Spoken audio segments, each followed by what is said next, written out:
కవిత 4 నెలల క్రితం ఎమ్మెల్సీ పదవికి రాజీనామా చేస్తున్నాను, పార్టీకి రాజీనామా చేస్తున్నానని ప్రకటించారు.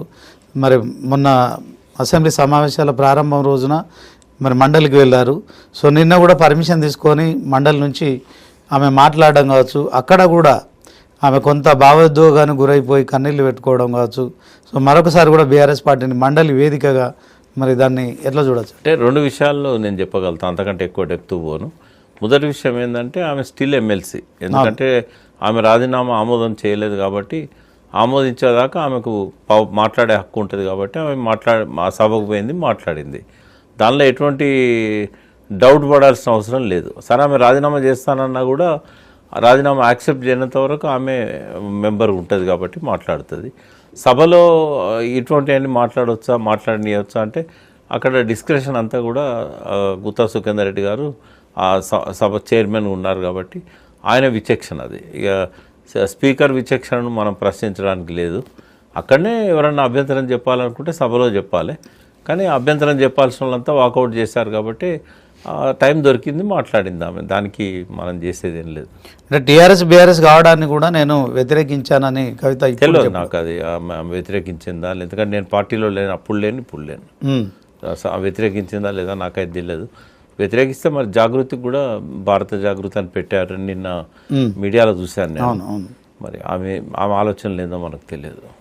ఓకే, ఆమె రాజకీయ పార్టీ పెట్టడం కావచ్చు, తర్వాత కేసీఆర్ కూతురుగా అంటే పార్టీలో ఉన్న అందరిపైన విమర్శలు చేశారు, ఒక కేసీఆర్ ఎక్సెప్ట్ బీఆర్ఎస్ పార్టీని కూడా టార్గెట్ చేసినట్టు బీఆర్ఎస్ పార్టీ కూడా కరెక్ట్గా లేదు, ఉద్యమ సమయంలో అక్రమాలకు పాల్పడ్డారు అని చెప్పడం కావచ్చు. అంటే ఆమె వ్యాఖ్యల మీద నేను మాట్లాడా, కానీ ప్రజలకు సంబంధించింది ఏమన్నా ఆమె మాట్లాడితే దాని మీద నేను మాట్లాడగలుగుతా. ఈ జూరాల నుంచి ఎందుకు మార్చారు శ్రీశైలం అంటే ఇందాక నేను చెప్పాను. అటువంటి ఇష్యూస్ ఏమైనా ఉంటే అడగండి. వ్యక్తిగతంగా పార్టీ పరంగా వాళ్ళు చూసుకుంటారు. అది నేను అంటే నా దగ్గరికి పేద ప్రజలు, బడుగు బలహీన వర్గాల ప్రజలు, సింగరేణి కార్మికులు ఇట్లాంటి వాళ్ళు వచ్చారు, కానీ కాంట్రాక్టర్లు కానీ తర్వాత ఎవరు కూడా నా దగ్గర రాలేదు. ఆ సైడ్ నేను పోలేదు, అంటే నేను అవినీతి పాల్పడలేదని చెప్పుకోవడం. నేను వాటి మీద నేనేం మాట్లాడా. అది ఆమె మాట్లాడింది ప్రజలు ఎట్లా అర్థం చేసుకుంటారనే దాన్ని బట్టి ఆమెకు రెస్పాన్స్ ఉంటుంది తప్ప నేను దాని మీద ఏం కామెంట్ చేయదలుచుకోవాలి. కన్న తండ్రిగా కేసీఆర్ మరి కవిత నిన్న కన్నీళ్ళు పెట్టుకోవడం విషయంలో ఏమైనా చెల్లించిపోయే అవకాశం ఉందంటారా? అంటే నేనేమంటున్నా, ఆమె గురించి పేరు తీయడానికి కూడా ఇష్టపడను నేను. అటువంటిది ఆమె మాట్లాడిన మాటల మీద నేను ఎందుకు వ్యాఖ్యానించాలి? రాజకీయ పార్టీ పెట్టి ఆమె ఖచ్చితంగా ఆమెకు స్వేచ్ఛ ఉంది. ఆమె తెలంగాణలో పుట్టింది, ఆమెకు 21 ఏళ్ళ వయసు ఎక్కువ ఉన్నది కాబట్టి ఆమె పార్టీకి రిజిస్టర్ చేసుకోవడాన్ని ఎవరు ఆపుతారు? ఇప్పుడు ఆత్మగౌరవ పోరాటము నాది ఆస్తిపాస్తుల కోసం కాదు, ఆత్మగౌరవ పోరాటం అంటుంది కదా. అదే ప్రజలు గుర్తిస్తే గౌరవం వస్తుంది, ప్రజలు గుర్తించకపోతే రాదు. పార్టీ అయినా పార్టీ ఎవరైనా పెట్టుకోవచ్చు, కానీ పార్టీ పెట్టుకున్నాక ప్రజల్లో ఆ గౌరవం సంపాదించుకోవాలి. ఆమె మాటలు నమ్మాలి, విశ్వసించాలి ప్రజలు. ఇవన్నీ భవిష్యత్తు చెప్తుంది ఆమె సక్సెస్ అవుతుందా కాదా అనేది. మనం ఎందుకు పురిట్లోనే మనం వ్యాఖ్యానాలు చేసి ఇబ్బంది పెట్టాలి? మరో 4-5 రోజుల్లో మున్సిపల్ ఎన్నికలకు సంబంధించి కూడా నోటిఫికేషన్ రాబోతుంది. సో ఈ అంశంలో బీసీ రిజర్వేషన్ల అంశం కావచ్చు, తర్వాత మొన్న పంచాయతీ ఎన్నికలు కావచ్చు, మున్సిపల్ ఎన్నికల్లో మరి ఏ పార్టీకి ప్రజలు పట్టం కట్టే అవకాశం? అంటే ఇప్పుడు ప్రజలు పట్టం కట్టడానికి విధానాలు ఒక్కటే క్రైటీరియా అని అనుకోవడానికి లేదు సార్. అంటే ఇతర అనేక ఫ్యాక్టర్స్ ఉన్నాయి. ఇప్పుడు ఇచ్చిన హామీలు అమలు చేయలేదు కాబట్టి ప్రజలకు అదివరకు వస్తున్న పథకాలను కూడా కంటిన్యూ చేయట్లేదు. నగరాల్లో బస్తీ దవాఖానలో మందులు లేవు. వర్షం పడ్డదంటే ఊరంతా డ్రైనేజ్ అవుతున్నది.